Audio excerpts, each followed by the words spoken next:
السلام عليكم ومرحبا بكم في قناتي وقناتكم كويزين أحلام مذكورية.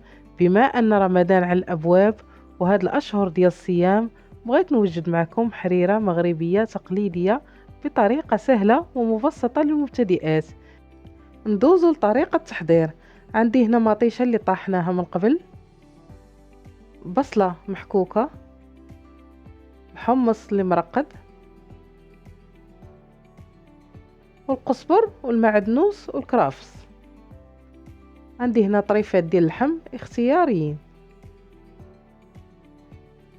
كنضيف معلقه صغيره ديال الابزار، معلقه صغيره ديال السكنجبير، معلقه ديال الخرق ومعرق، ونصف معلقه ديال التحميره، ومعلقه ديال الملح، وشويه ديال الزيت. كنمرق وكنردوها طيب. انا طيبتها في القاميله حيت الحمص اللي عندي ما كيهزش الطياب. كنشعلوا عليها وكنخليوها طيب. الحمص مني دخلوا الطياب غادي نضيف ليه العدس اللي كنت مرقداه في الماء قبل باش ما يجلفش معانا، وغادي نسد عليه حتى يطيب.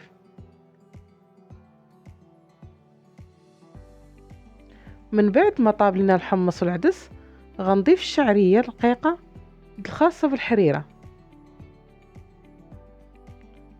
هنا غنبدا ندور. كناخذ مطيشه الحك وكنور، نضيف لهم شويه البلول من الحريره باش يساعدهم يذوبوا معايا، وغادي نضيفهم على الحريره. كنواصل التحريك.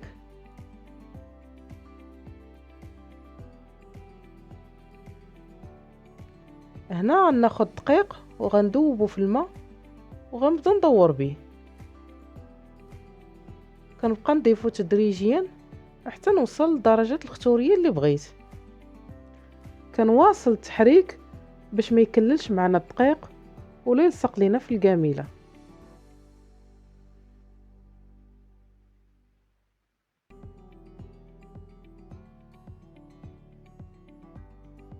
من بعد ما طابت الحريره كنضيف ليها واحد البيضه. انا ضروريه عندي في الحريره، كتعطي منظر زوين وكذلك مذاق زوين.